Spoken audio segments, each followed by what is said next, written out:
আসসালামু আলাইকুম সুপ্রিয় দর্শক, শুভেচ্ছা জানবেন। গাজায় ইসরায়েল যে যুদ্ধ করেছে তার ১০০০তম দিন পার হচ্ছে। অর্থাৎ যেদিন আমি কন্টেন্ট করছি ১০০০তম দিন পার হলো। এখনো গাজার মানুষের জীবনে শান্তি নেমে আসেনি। এখনো সেখানে বেশিরভাগ জায়গা ইসরায়েল দখল করে রেখেছে। গাজার হামাস নিয়ন্ত্রিত স্বাস্থ্য মন্ত্রণালয়ের তথ্য অনুযায়ী ১০০০তম দিনের পরেও তাদের মোট নিহতের সংখ্যা ৭৩,০০০-এরও বেশি।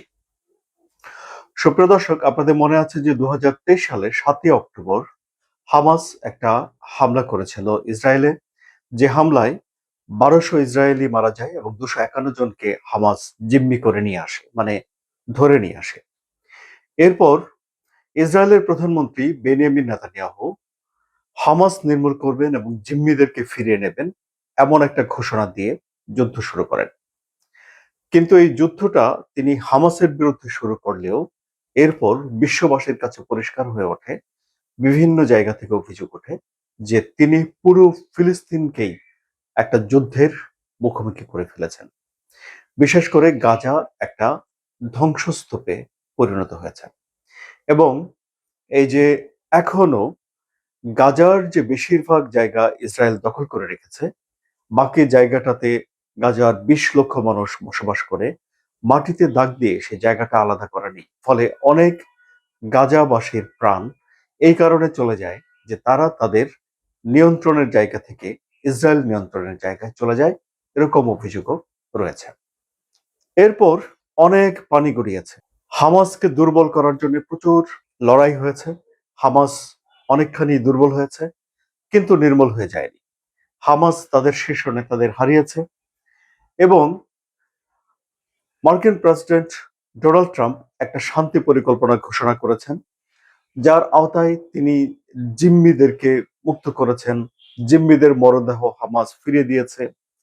হামাস ইসরায়েলের জন্য তারা নিজেদেরকে একটা স্বাধীনতাকামী সংগঠন হিসেবে পরিচয় দেয়, কিন্তু যুক্তরাষ্ট্র এবং ইসরায়েলের কাছে হামাস হলো একটা সন্ত্রাসী সংগঠন। এখন এই যে শান্তি পরিকল্পনার দ্বিতীয় ধাপ বাস্তবায়নের মধ্যে রয়েছেন মার্কিন প্রেসিডেন্ট ডোনাল্ড ট্রাম্প। এর আওতায় তিনি হামাসকে নিরস্ত্র করতে চান, মানে হামাসের কাছে কোনো অস্ত্র তিনি রাখবেন না। কিন্তু যতটুকু জানা যায় পত্রপত্রিকা অনুযায়ী যে হামাস কিছুটা অস্ত্র নিজের কাছে রেখে দিতে চায়।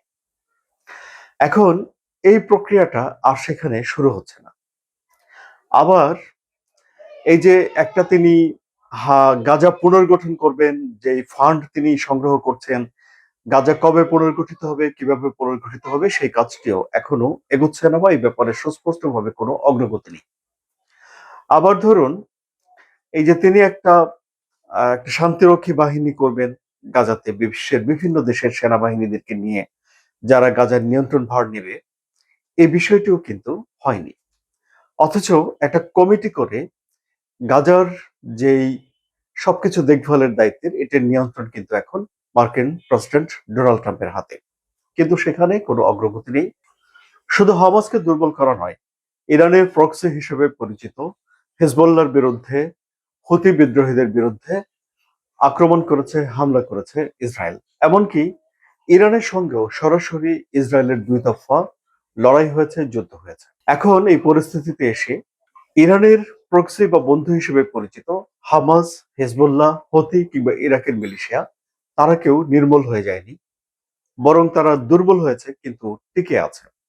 এবং শান্তি চুক্তির আওতায় শান্তি ফিরিয়ে আনা বা যুদ্ধবিরতির যে আলাপ আলোচনাই হোক না কেন, সেখানে ইরান তাদের এই বন্ধুদের রক্ষা করার এবং তাদের সঙ্গে সম্পর্ক ঠিক রাখার প্রতিশ্রুতি সবসময় জানিয়ে আসছে।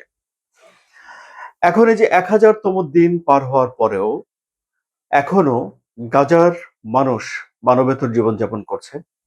সেখানে তাদের বাসস্থান নেই, তাদের খাবারের সংকট, তাদের নানামুখী সংকট রয়েছে। একটা যুদ্ধ বিধ্বস্ত দেশের যেসব সংকট থাকা দরকার সেসব সংকট রয়েছে এবং একটা দ্বিরাষ্ট্র সমাধানের যে কথা বিশ্বের বিভিন্ন দেশ, বিভিন্ন রাষ্ট্রনায়ক বলে থাকেন, সেটিও বাস্তবায়নের সম্ভাবনা এখনো গাজাতে স্পষ্ট হয়ে ওঠেনি।